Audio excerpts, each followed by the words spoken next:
내일 시장 지금부터 시작입니다. 4시 애프터마켓 진행의 조민자입니다.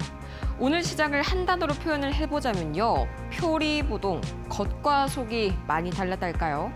가장 먼저 코스피, 이 지수 자체는 크게 내렸지만 그 안을 들여다보면 생각보다는 자금이 넓게 퍼진 것을 볼 수가 있습니다. 반면에 코스닥은 이 알테오젠과 같이 대형주들이 강세를 보이면서 지수 자체는 선전을 했지만 하락 종목 수가 상승 종목 수 대비 더 많았던 하루였죠. 정리를 하자면 코스피는 지수보다 종목이 더 안 좋았고요. 코스닥은 지수보다 체감이 더 안 좋았던 하루였다. 정리를 해볼 수가 있겠습니다. 이 3대 지수 마감 상황을 보시면 이해가 더욱 쉬우실 텐데요. 코스피의 오늘 급락은요. 사실상 삼전닉스 대형주들이 이끌었다 봐도 무방합니다. 코스피 전반적으로는 4.5% 굉장히 강하게 이 조정을 보였었는데 삼성전자가 6.5% 하락했고요. SK하이닉스가 10% 넘게 급락이 나왔었죠.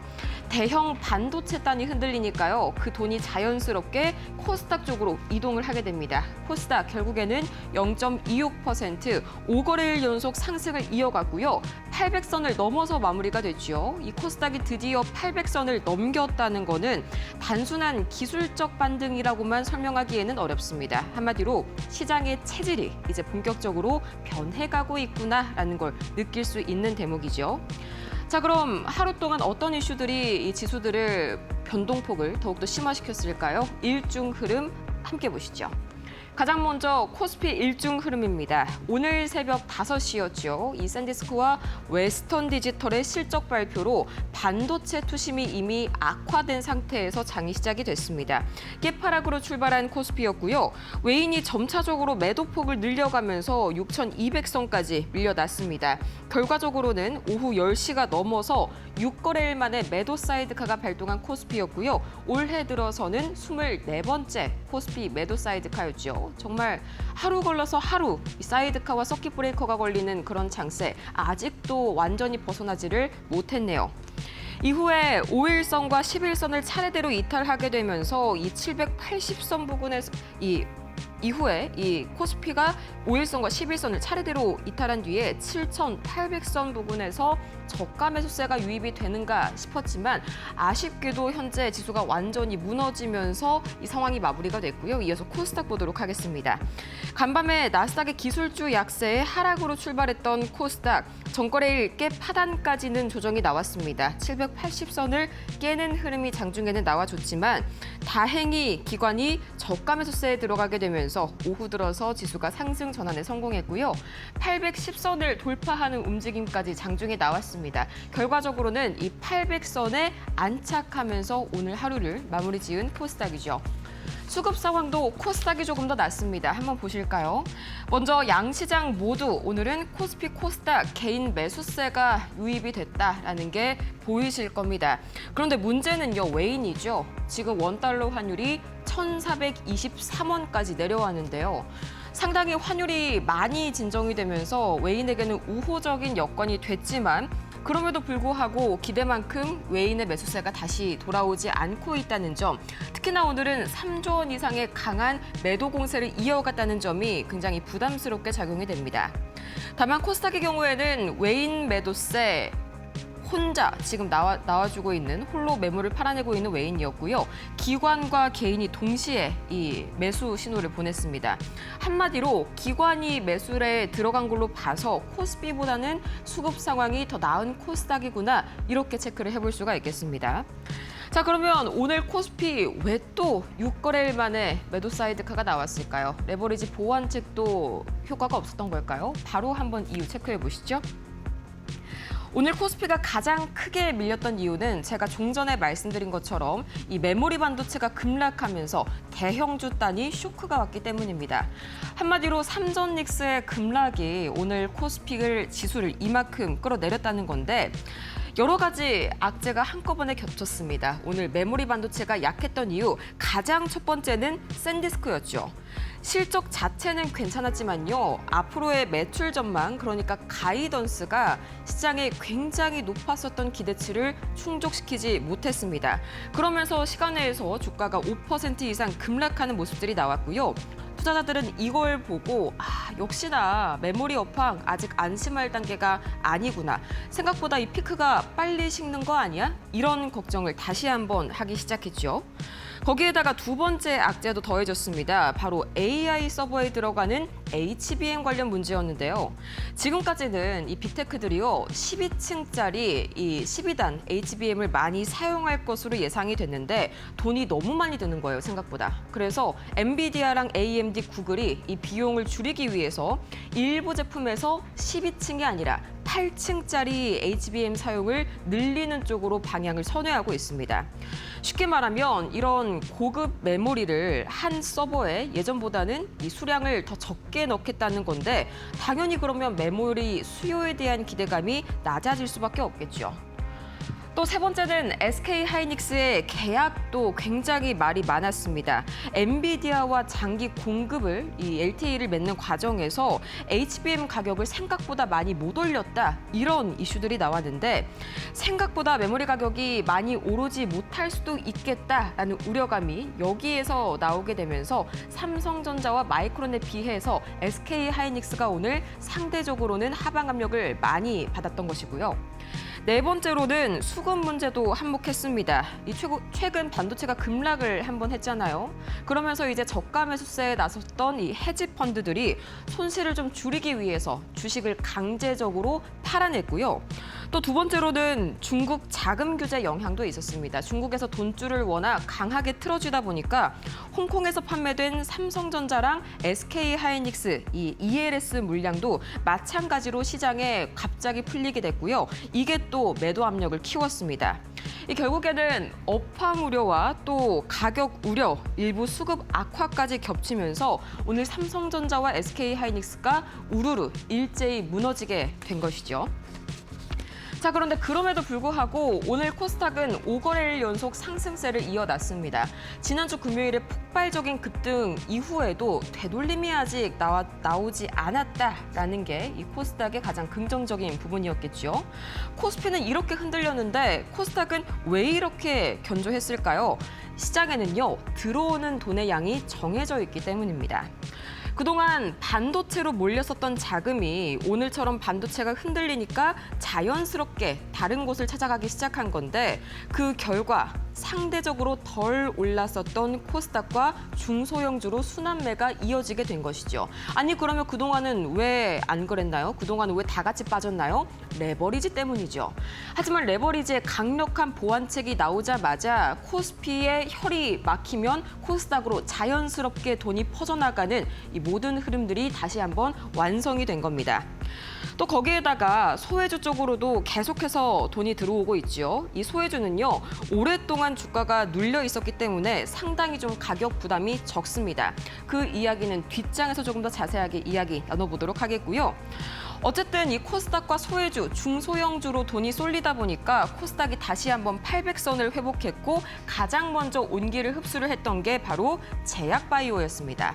기본적으로 유가가 현재 단기적으로 많이 낮아진 상황이죠. 덕분에 금리 인하 기대감이 살아나면서 성장주의 이 투자 심리가 개선이 됐고요. 돈을 많이 끌어다가 연구해야 하는 제약바이오 투심이 개선될 수밖에 없습니다.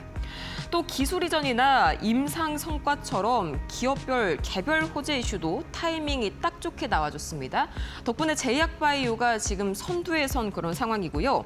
예전에는 반도체가 오르면 다른 업종은 관심을 받기가 어려웠잖아요. 최근에는 그런 흐름들이 많이 풀렸습니다. 바이오 같은 소외 업종으로 지속적으로 돈이 들어가는 움직임이 최근의 시장 트렌드라는 것이죠.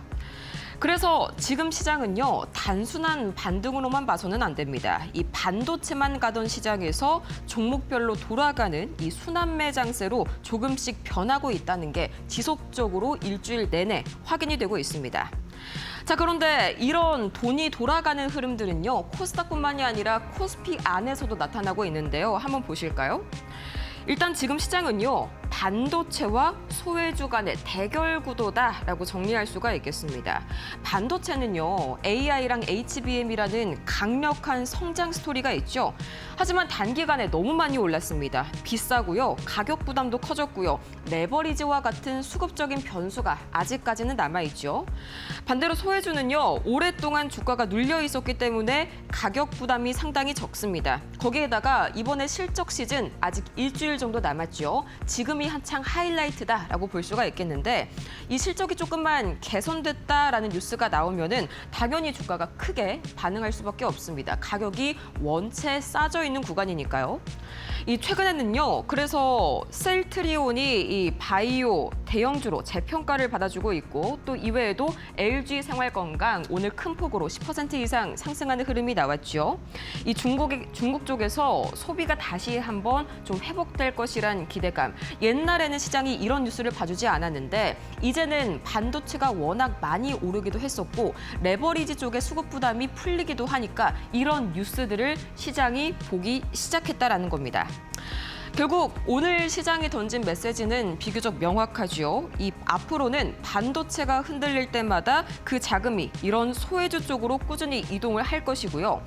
앞으로 이런 순환매가 조금 더 시장 전반에 퍼질 것이라고 기대해 볼 수가 있겠습니다. 그게 오늘 코스닥이 800선에 안착할 수 있었던 동력이죠. 자, 이렇게 해서 오늘 시장의 자금 흐름 전반적으로 세 장 통해서 정리를 해봤고요. 이어서 추가적으로 어떤 뉴스가 있었을지 이데일리 TV 뉴스 통해서 만나보시죠.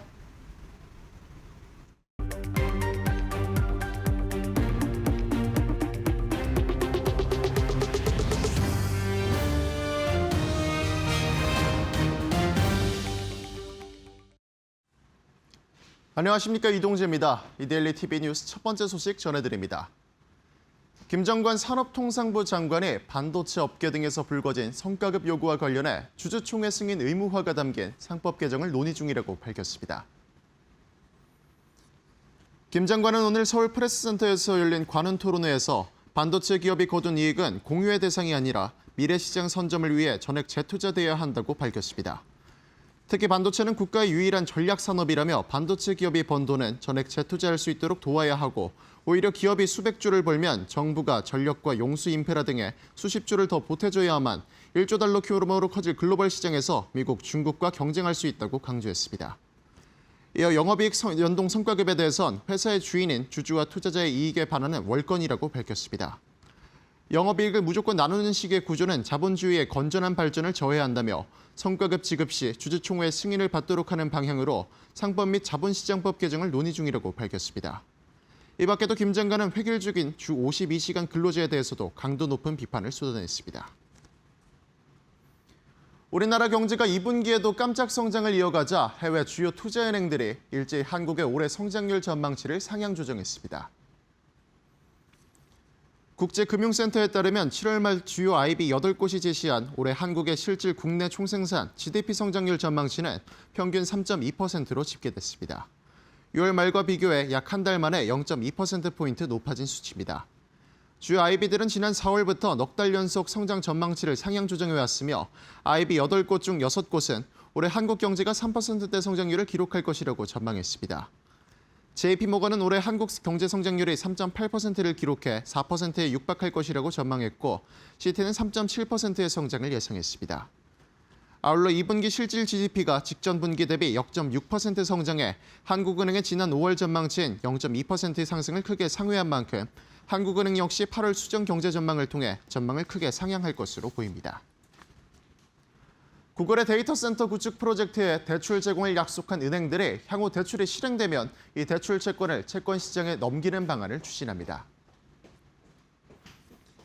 파이낸셜 타임스에 따르면 모건 스탠리가 주도하는 은행 컨소시엄은 데이터 센터 개발사 넥서스 데이터 센터가 구축할 프로젝트에 150억 달러, 우리 돈 약 21조 2천억 원을 대출해 주기로 했습니다. 구글은 자사의 TPU를 해당 데이터 센터에 공급하는 조건으로 지급 보증을 섰고 향후 해당 데이터 센터의 지분 약 20%를 소유합니다. 구글이 자사 TPU를 탑재할 데이터 센터를 추가 확보하기 위해 넥서스 데이터 센터와 지분 합작 방식으로 사업을 진행하는 것이고 해당 데이터 센터는 향후 엔트로피기 임차에 사용할 예정입니다. 파이낸셜 타임스는 컨소시엄에 참여한 은행들이 AI 인프라 부채에 대한 부담을 줄이기 위해 대출 실행이 완료되는 대로 대출 채권을 차례로 나눌 것이고 채권 시장에 매각한 뒤 대출금을 회수할 것이라고 전했습니다. KG 이니시스가 오늘 서울 중구 KG타워에서 한국 신용평가와 디지털 금융 및 데이터 기반 사업 공동 추진을 위한 업무 협약을 체결했습니다. 양사는 전자결제와 디지털 금융 환경 변화에 대응하기 위해 각자의 전문성과 네트워크를 결합하고 신규 사업 기회를 공동 발굴하기로 했습니다. 구체적으로 데이터 기반 신규 사업 모델을 공동 검토하고 디지털 자산과 금융 서비스 분야의 협력 방안을 모색할 계획입니다. 또 데이터 기반 금융 상품 개발과 함께 가맹점과 소비자를 위한 보다 안전하고 고도화된 금융 서비스 체계 구축에도 머리를 맞대기로 했습니다. KG 이니시스는 이번 협력을 계기로 데이터 기반 디지털 금융 사업을 확대하고 혁신 금융 서비스 경쟁력을 강화해 나간다는 방침입니다. 지금까지 이데일리 TV 뉴스 전해드렸습니다.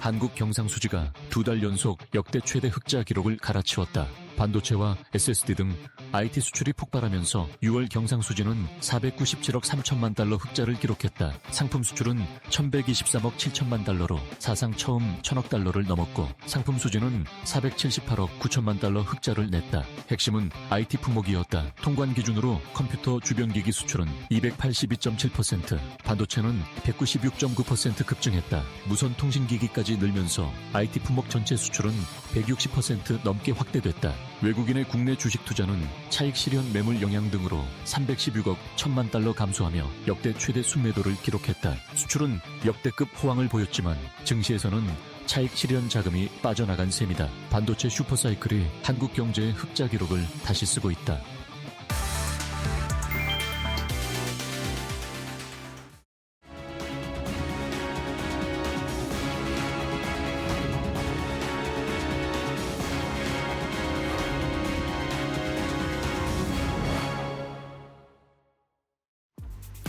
뜨거웠던 시장이 오늘은 숨고르기에 들어갔습니다. 반도체 대형주를 중심으로 차익 실현의 물량들이 나오면서 오늘 코스피에서는 매도 사이드카가 6거래일 만에 걸리기도 했는데요. SK하이닉스와 삼성전자의 주주 환원이 확대될 수 있다라는 로이터 통신의 보도도 나왔습니다. 과연 투자 심리가 살아날 수 있을지 지켜보셔야 될 것 같고요. 그렇다면 현재 애프터마켓 어떻게 흘러가고 있는지 확인해 보시죠. 먼저 코스피 시가총액 상위 종목들의 흐름부터 살펴보겠습니다. 간밤 미증시에서 샌디스크의 실적 발표가 있었습니다. 하지만 시장의 가이던스를 하회하는 결과가 나오면서 시간 외 거래에서 8% 가까운 하락세를 보여줬는데요. 여기에다가 미국에서 메모리 반도체주들도 하락세를 보이면서 마감을 했습니다. 이 여파가 그대로 국내 증시에도 전해지면서 삼성전자와 SK하이닉스가 장 초반부터 하락세를 보였는데요. 회복세를 보여주지 못한 채 현재 애프터마켓에서도 삼성전자가 5.89%, SK하이닉스도 9.35% 떨어지고 있습니다. SK하이닉스가 약세 흐름을 보여주면서 SK스퀘어도 12.42% 두 자릿수의 급락세를 보여주고 있고요. 현대차가 40만 원 선을 다시 내려놓으면서 현재 1.24% 떨어지고 있습니다. 오늘 AI 밸류체인에 속하는 대부분의 종목들이 하락세를 보여주면서 삼성전기도 현재 부진한 흐름을 보여주고 있는데요. 하지만 삼성전기는 AI 서버용 MLCC의 이 생산 능력을 조금 더 확장시키고 있습니다. AI 반도체 성능이 좋아질수록 고사양 MLCC도 더 많이 탑재가 되는데요. 고사양 MLCC 공급이 늘어나면서 매출 성장이 뒷받침되고 있다는 점 참고하셔야겠습니다. 오늘은 8.26% 떨어지고 있습니다. 그렇다면 코스피에서 상승하고 있는 상위권의 종목들의 흐름도 확인해 보도록 하시죠. 오늘 다행인 점이 있다라면은 경기 방어성 성격이 짙은 종목들을 중심으로는 매수세가 잘 들어오는 모습을 확인할 수가 있었고요. 비철 금속주라든지 화장품주들도 시세를 분출하면서 코스피의 상방을 지지하기 위해서 나름 노력을 하기는 했습니다. 먼저 BYC가 7.93% 오름세 보여주고 있고요. 한미사이언스도 8.67% 상승부를 켜내가고 있습니다. 고려아연은 11.51% 두 자릿수의 급등세를 보여주고 있는데요. 오늘 이렇게 비철 금속주가 상승을 하게 된 이유는 국제 원자재 가격이 오르고 있기 때문입니다. 이 구리와 아연의 공급 부족이 지속화되면서 가격이 계속해서 상승을 하고 있고요. 중국의 경기도 회복세에 들어갔습니다. 구리를 제일 많이 소비하는 국가가 바로 중국인데요. 이 배터리라든가 신재생 에너지 투자까지 확대하겠다라고 밝히면서 구리에 대한 수요라든가 아연에 대한 수요가 더 늘어날 것이다라는 전망이 나오고 있습니다. 여기에다가 고려아연이 역대 최대 실적을 냈다라는 점도 참고를 하셔야겠습니다. LG생활건강도 확인해 보도록 하겠습니다. 현재 9.06% 상승세 보여주고 있는데요. 어제 화장품주에서 APR이 역대급 호실적을 기록을 했습니다. 유럽과 미국에서 판매가 늘어났다라는 소식이 들려오면서 오늘 전체적으로 온기가 퍼졌다라고 생각을 하시면 되겠고요. 7월 달에 화장품 수출액이 역대 최고치를 경신을 하면서 더더욱 화장품주들이 성장할 것이다라는 분석이 제기가 되고 있습니다.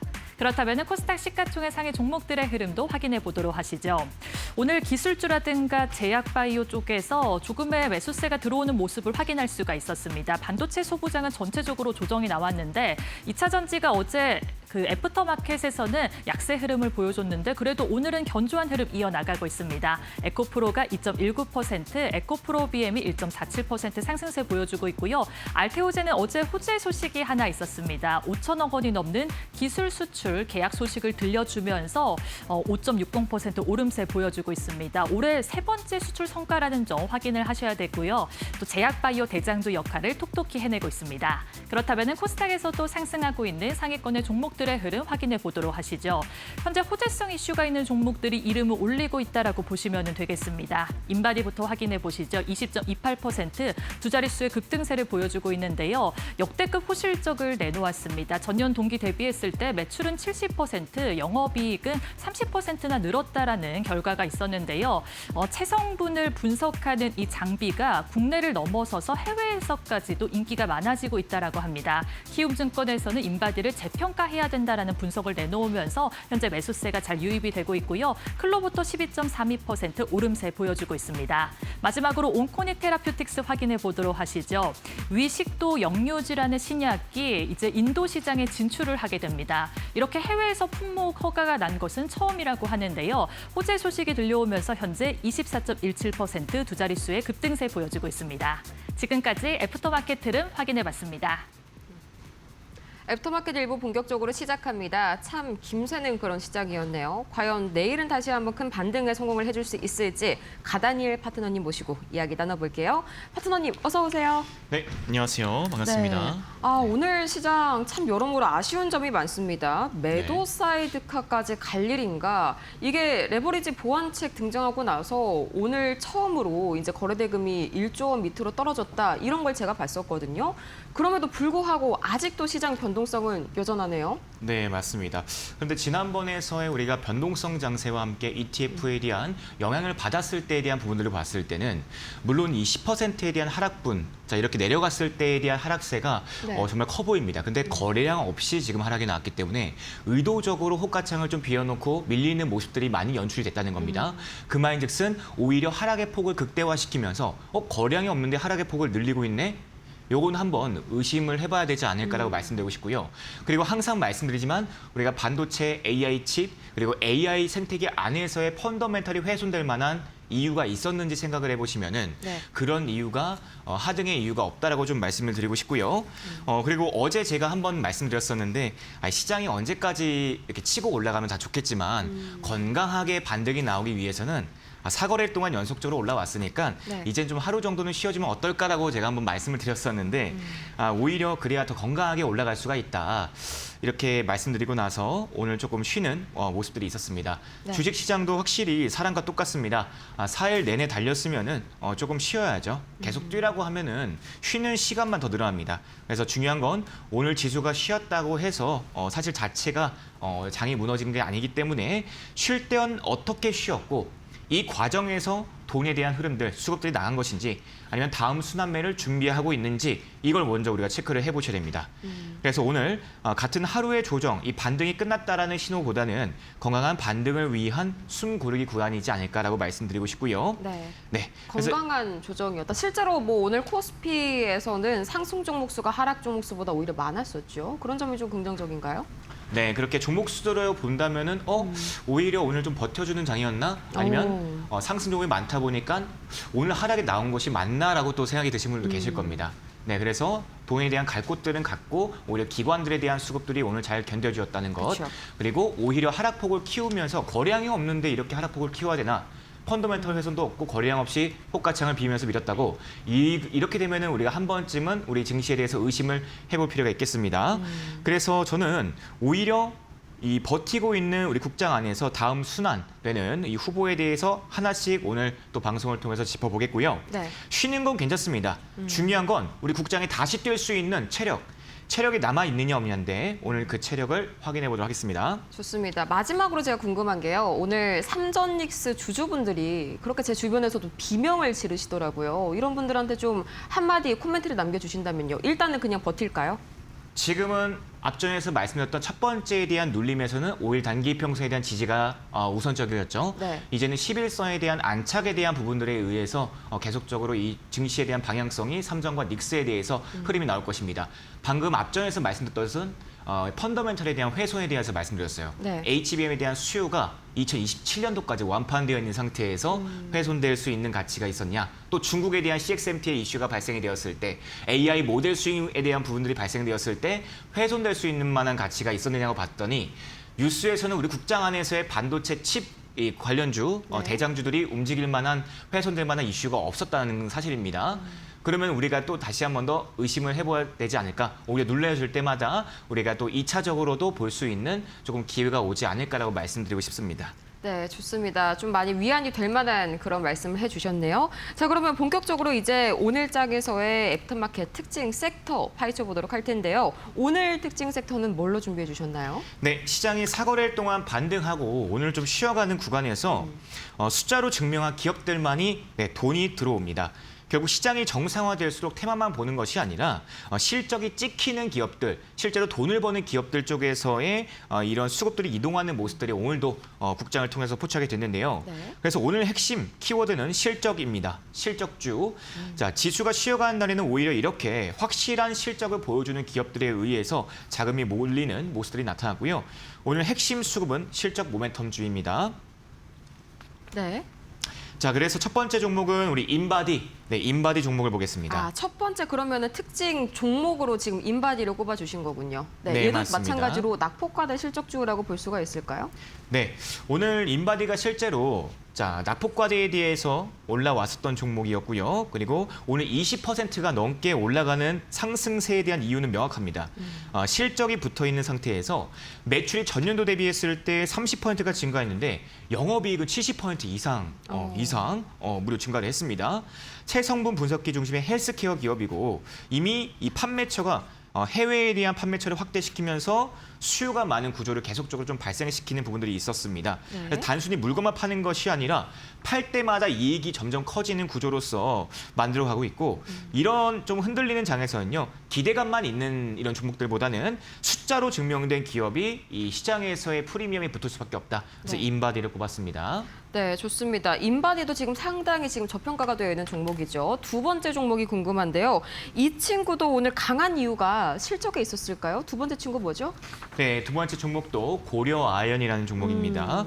확실히 고려아연 같은 경우에는 광물주들, 이렇게 아시는 분들이 많으실 거예요. 그쵸. 재련주로 많이들 알려져 있습니다. 네, 실제로 금과 은, 아연 같은 이런 금속 가격 환경이 좋아지면은 고려아연이 올라가는구나라고 우리가 알고 있었는데요. 확실히 이 광물 쪽에서의 수익성이 같이 좋아지다 보니까 물론 그 앞전에서의 이런 환경적인 매크로에 대한 부분들도 있었고 네. 그리고 이 재련에 대한 부분들이 또 있었던 우리 종목이고요. 그리고 주당 주주 환원에 대한 부분들을 우리가 계속적으로 실적 커튼콜 이후에도 기대할 수 있는 부분들이 있었는데 고려아연이 주당 5,000원의 분기 배당까지 붙었습니다. 자, 그럼 고려아연은 실적과 원자재 가격과 네. 주주 환원까지 3박자를 고루고루 동시에 갖춘 부분들이 주가에 반영이 되면서 이건 특징주로서 꼽을 수밖에 없는 종목이 되었습니다. 여기서 원자재 가격이라고 한다면 최근 들어서 금 가격 오른 거 이거 말씀하시는 건가요? 실제로 네. 이제 금 가격 관련주들이 뉴욕 증시에서도 계속해서 상승세 이어가고 있잖아요. 네, 맞습니다. 금 가격도 그렇고요. 그리고 확실히 광물 쪽에서의 지금 계속적인 또 미국에 대한 중국의 견제에 대한 부분들 규제가 들어갈 때마다 광물 쪽도 같이 움직였었거든요. 그래서 이런 부분들도 지역적인 리스크와 그리고 규제에 대한 부분들까지 함께 플러스 알파가 되지 않았나라고 네. 말씀드리고 싶습니다. 네, 최근 금 가격의 하락의 요인을 굳이 꼽아보자고 하자면 유가가 단기적으로 좀 빠지면서 미 국채 금리도 진정되는 모습이었고요. 상대적으로 이제 이자를 주지 않은 무이자 자산이죠. 이 금의 매력이 조금 더 올라갔다라고 좀 정리를 해볼 수가 있겠습니다. 이렇게 해서 오늘 장의 특징주들까지 애프터마켓 자세하게 한번 살펴봤고요. 내일 장에서는 또 어떤 키워드들이 우리 시장을 움직일지 바로 한번 체크해 보시죠. 내일 장 키워드 열어보겠습니다. 네, 첫 번째 키워드입니다.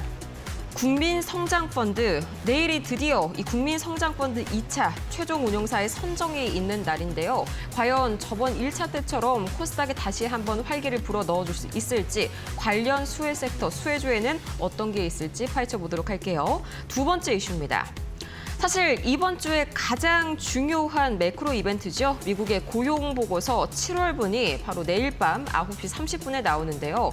과연 지금까지는 고용이 괜찮게 나왔었는데 마지막 그걸 종합한 고용 보고서에서 뭔가 반전이 나올 수가 있을지 우리 증시에 미치는 영향까지 정리해 보도록 할게요.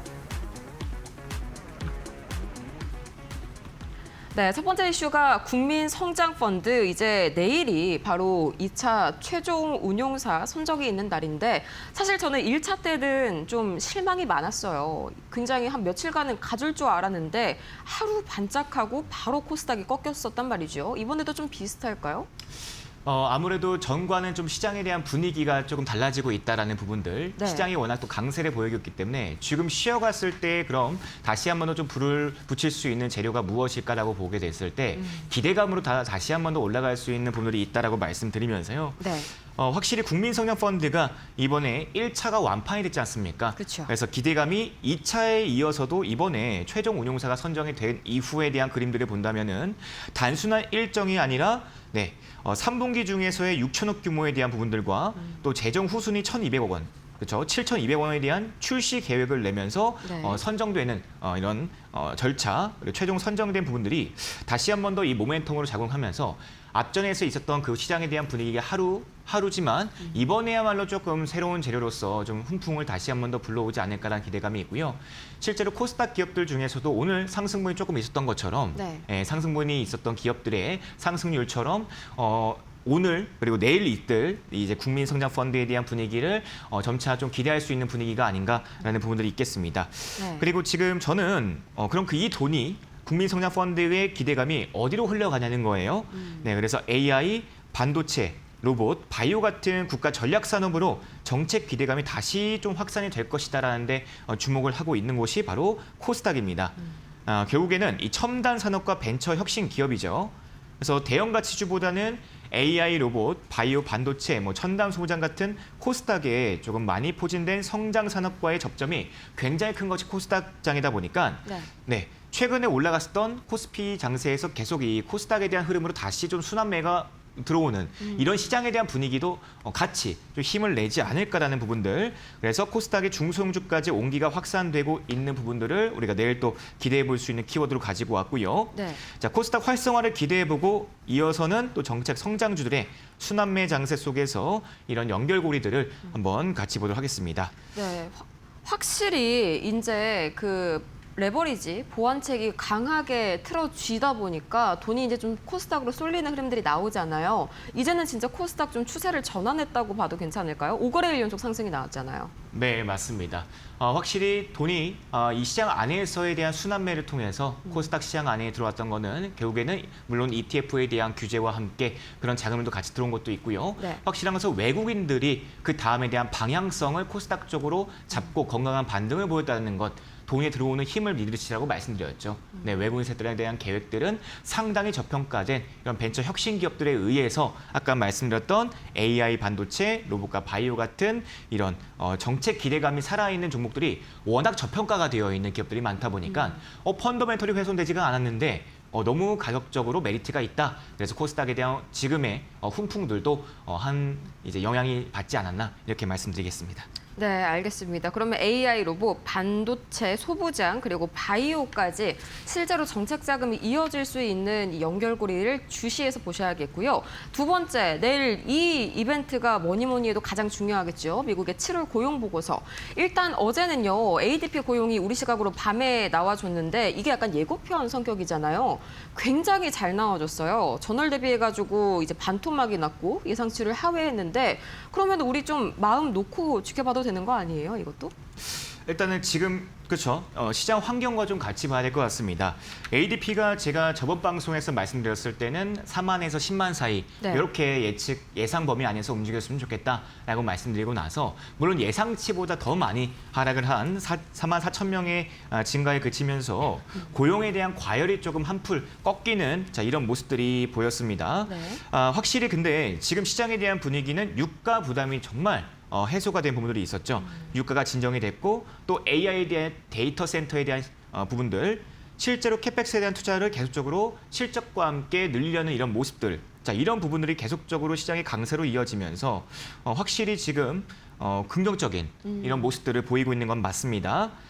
그리고 현재 시장이 원하는 것은 결국에는 고용 붕괴보다는 고용이 둔화가 되는 것을 원하는 거지 않습니까? 그렇죠. 네, 그래서 이 고용에 대한 둔화를 먼저 우리가 확인이 필요하겠는데요.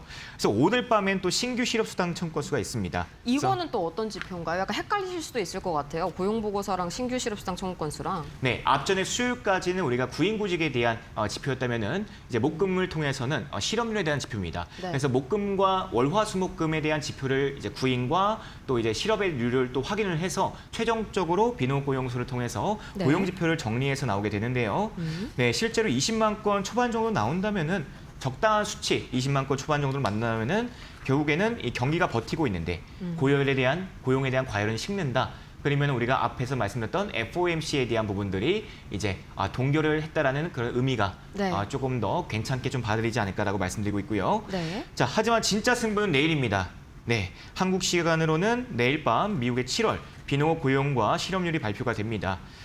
그래서 현재 시장에서는 비농업 고용 지수가 크게 강해지는 것보다는 또 완만한 증가세를 예상을 하고 있어요. 예상치가 실업률이 4.2 수준이죠. 네. 그래서 저는 이번 고용 지표를 좋으면 좋은 장, 나쁘면 나쁜 장으로 단순하게 볼 필요 없이 이미 시장은 강세를 보이고 있기 때문에 적당하게 둔화가 되면서 실업률은 예상치만큼 저번 달과 비슷하게 4.2 부근에서 튀지 않는 것. 네, 경기 침체에 대한 우려는 줄어들면서 연준에 대한 금리 부담을 낮출 수 있도록 하는 것이 이번 우리 국장에서의 성장주들에 대한 다음 방향성을 결정하지 않을까 이렇게 말씀드리도록 하겠습니다. 네, 이 비농업 고용, 그러니까 이 고용 보고서를 보시면요, 크게 두 가지로 나뉘게 됩니다. 첫 번째가 비농업 고용, 그러니까 몇 명이 늘어났냐, 몇 명이 새로 뽑혔냐, 이게 첫 번째 요소고요. 두 번째가 실업률, 이거는 퍼센트로 나타내지는 건데 말 그대로 실업률, 실업자가 얼마나 지금 비중을 차지하는지 이거를 의미를 하는 겁니다. 이거는요, 지금 4.2% 부근에서 크게 튀지 않는 게 중요하다고 말씀을 주셨네요.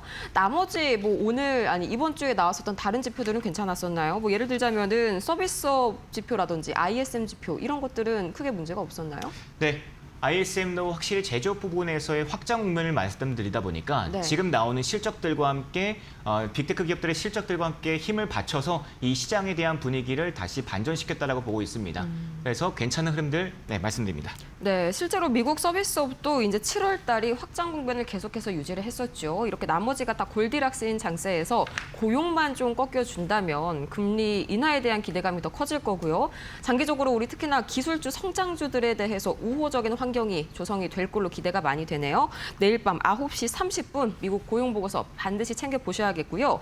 이렇게 해서 내일장에 또 어떤 전략 취해봐야 할지 함께 확인을 해봤습니다. 지금 이 시각 오후 4시 38분 애프터마켓 개장 이후로 약 1시간 정도 지난 상황인데요. 우선은 개장 상황 현재 실시간으로 함께 보도록 하시죠. 가장 먼저 이 NXT 애프터마켓에서의 KRX 종가 대비 등락률 0.39% 강보합권에 머무르고 있습니다. 무난한 상승 흐름 쭉 이어가고 있고요. 거래대금 상위 종목 한번 살펴보도록 할까요? 거래대금 상위 종목입니다. 역시나 삼성전자와 SK하이닉스가 오늘 메모리 반도체단의 급락에 의해서 애프터장에서도 강하게 짓눌리고 있는 모습입니다. 근데 전반적으로 봤을 때에는 이런 삼전닉스를 제외하고서 삼성전기와 같은 반도체 빅4를 제외하고 나고서는 낙폭이 그렇게까지 크지는 않습니다. 이 두산 에너빌이 현재 0.78% 하락 중이고요. LG전자, SK텔레콤, 미래에셋증권 역시 1%에서 2%가량 현재 쉬어가는 구간에 있다. 오늘의 급락은 어디까지나 반도체 대형주의 급락에 의한 장세였다. 해석을 해볼 수가 있겠고요.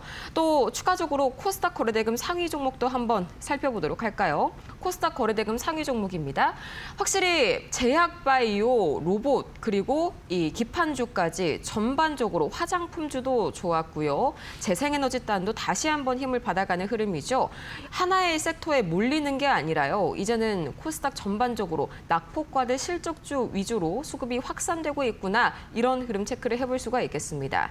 다만 일부 생성형 AI 종목들, 이 소프트 AI 종목들은 그동안에 이 단기적인 급등이 굉장히 심했었죠. 셀바스 AI, 그다음에 솔트룩스, 오늘만큼은 2에서 4% 건강한 되돌림을 보여주고 있다. 차익 실현이 나오고 있다. 해석을 해볼 수가 있겠습니다. 나머지는 전반적으로 분위기가 다 괜찮네요. 네, 이렇게 해서 오늘 NXT 중간 점검 해봤고요. 저희 애프터마켓에서 제공해드리는 정보는 투자 판단을 위한 조언입니다. 투자에 따른 책임은 투자자 본인에게 있다는 점 참고해보시기 바라겠고요. 아울러서 최근 들어 2대1 이혼 파트너들을 사칭하는 사례가 늘고 있습니다. 저희는 절대 이 텔레그램이나 카카오톡 채널방을 유지하지 않으니까요. 피해받지 않도록 주의하시길 바라면서 내일장에서는 어떤 종목 담아봐야 할지 바로 이어서 만나보시죠. 네, 자 그러면은 파트너님 내일장에서 어떤 종목을 담아봐야 할지 궁금한데 워낙 좀 매수세가 다양한 곳으로 퍼지다 보니까 한 섹터를 뭔가 짐작하기가 어렵네요. 네, 확실히 뭐 내일장 안에서의 바로 반응을 하는 우리가 또 테마군들을 보면은 수급들을 통해서 좀 볼 수 있겠지만 지금은 어느 딱 하나 테마를 선정하기가 조금 어려운 부분들이 있습니다. 그래도 우리가 대체 해지라고 해서 지금 시장에서 흔들리고 있는 장에서도 수급받고 있는 기업들이 몇 가지가 있는데요. 물론 오늘 장에서만 보셔도 뭐 제약바이오도 그렇고요. 그리고 품절주도 그렇고 그리고 특징이 있었던 신규 상장주들이 또 강하게 바닥에서 치고 올라오면서 계속적인 이런 흐름들을 좀 보이고 있습니다. 자, 그럼에도 불구하고 저는 내일장에서 또 추가적으로 저는 로봇 쪽에서 좀 힘이 들어오지 않을까라고 말씀드리면서 로봇 쪽이요? 네, 실제로 로봇이 현장 안에 들어가려면은 자율주행과 또 여러 대를 동시에 관리를 하고 있는 제어에 대한 부분들이 시스템으로 묶어줘야 됩니다. 네. 근데 이 클로봇이, 클로봇 종목이 이 오늘 소프트웨어를 공략주가 클로봇이었군요. 네, 클로봇입니다. 클로봇이 소프트웨어를 하는 회사이기 때문에 다시 한 번 더 오늘 이 위에 있었던 61선에 대한 자리에 대한 안착이 좀 이뤄졌는데요. 확실하게 이 61선을 안착을 하는지 내일 수급을 통해서 확인을 해봐야 되겠지만 쉬어가도 우리가 한번 수급이 또 추가적으로 들어오는지도 봐야 되겠고요. 일단은 추가적인 부분들은 이 61선을 좀 강하게 넘겨야 되는 모습들을 먼저 확인을 해야 될 것 같습니다. 결국 피지컬 AI 시대가 오면은 로봇 하드웨어뿐만 아니라 로봇을 움직이게 만드는 이런 두뇌에 대한 관제, 이 재료가 필요하고요. 그렇기 때문에 더더욱 클로봇이 이번 로봇 테마 피지컬 AI가 움직일 때마다도 같이 좀 움직이지 않을까 내일장 모사지 종목으로 선택을 했습니다. 클로봇도 오늘 기대가 상당히 많이 되는 게요. 그럴 수밖에 없는 게 저희 히든주 보기 직전에 잠깐 이 얘기를 안 하고 넘어갈 수가 없을 것 같아요. 사실 로봇이랑 이 소프트 AI 종목으로 수익을 굉장히 많이 주셨잖아요. 일단은 그저께 히든주였죠. 이 8월 4일 엔젤 로보틱스 벌써 단 이틀 만에 15.8% 상승을 그대로 시원하게 보여줬고요. 그다음에 어제 공략주였죠. 폴라리스 AI도 지금 15.86%. 어떻게 이렇게 하루 이틀 만에 두 자릿대 슈팅을 그냥 주시는 거예요? 확실히 매수가 전에 이런 종목들에 대해서 선정을 할 때 가장 중요하게 봐야 될 것은 매크로와 시황에 대한 분석이었습니다. 그 이후에 따라 붙는 것이 실제로 차트 안에 들어와 있는 세력들에 대한 수급 흐름과 차트에 대한 매매 자리였거든요. 매매 타점 자리가 잡혔을 때는 우리가 또 자신감 있게 들어갈 수 있기 때문에 이러한 설명서가 있듯이 우리가 퍼즐도 그렇고 우리가 레고 조립도 있지 않습니까? 네. 그리고 건담 조립도 설명서가 있으면 더 잘 붙이고 더 빠르게 우리가 수행을 할 수 있듯이 주식도 똑같이 이 매크로와의 시황에 대한 분석들로 테마가 잡히면은 이 테마군들 중에서도 특정한 종목들을 선정을 해서 이 종목들이 들어와 있는 세력들의 평당 가격과 우리가 들어야 될 1차, 2차 매수 가격을 정하게 되면은 뭐 단거래일 내에도 이렇게 충분히 두 자릿수 수익률들을 챙겨 가질 수가 있고요. 네. 8월 달 안에서도 정말 굉장하게 지금 제 입으로 좀 말씀드리기 그렇지만 수익이 굉장히 좀 잘 나고 있습니다. 유명하시잖아요, 요새. 네, 지금 100% 이상 지금 좀 수익률이 나오고 있는데 자 그래도 일단은 자만하지 않고 우리가 일단 주식에서도 우리의 원칙만 좀 지키면은 이렇게 여러분들도 이런 자그마한 수익이지만 또 추가적인 수익률을 낼 수가 있고요.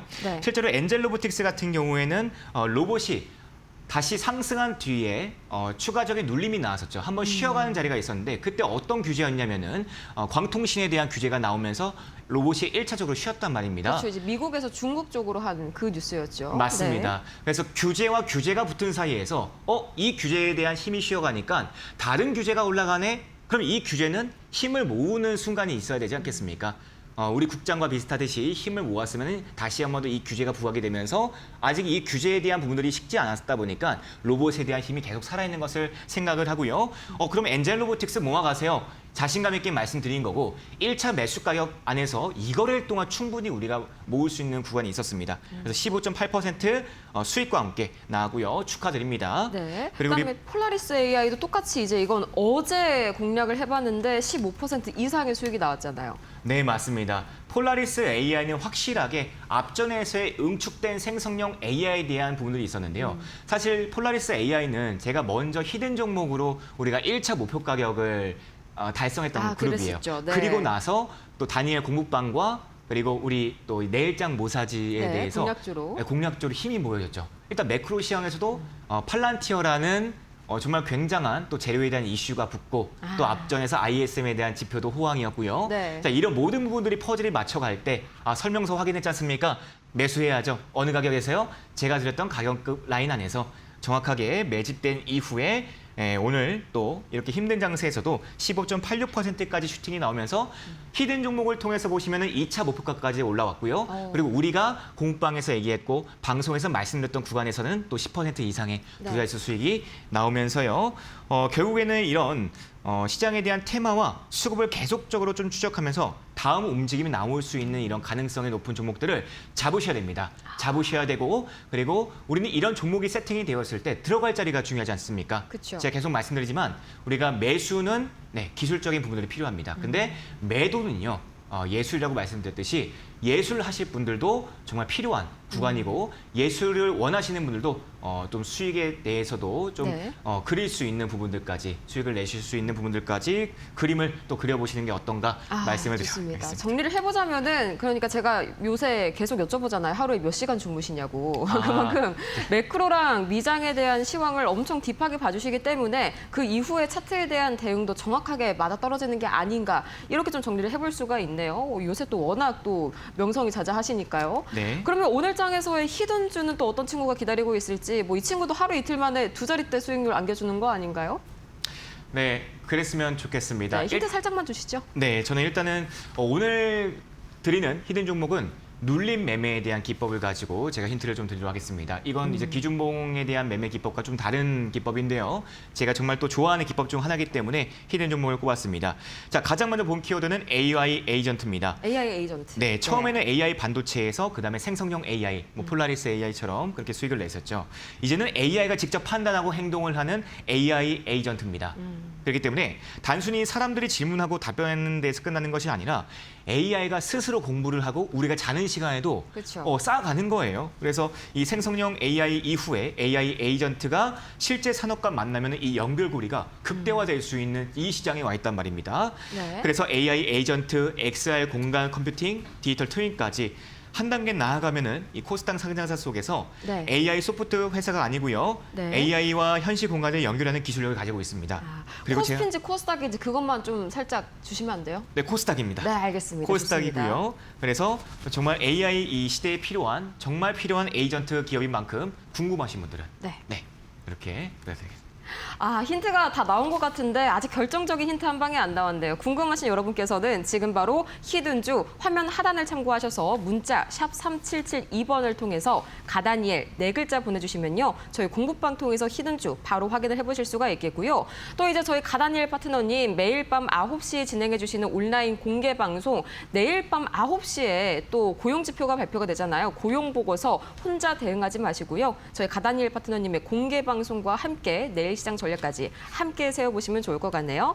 자, 그럼 정말 아쉽지만 오늘 파트너님과는 여기에서 인사드리도록 할게요. 오늘 도움 말씀 고맙습니다. 감사합니다. 네, 오늘 애프터마켓이 준비한 순서는 여기까지입니다. 저희는 내일 오후 4시에 더 유익하고 짜릿한 수익 가득 안고 돌아오도록 할게요. 오늘도 함께해 주신 여러분 고맙습니다.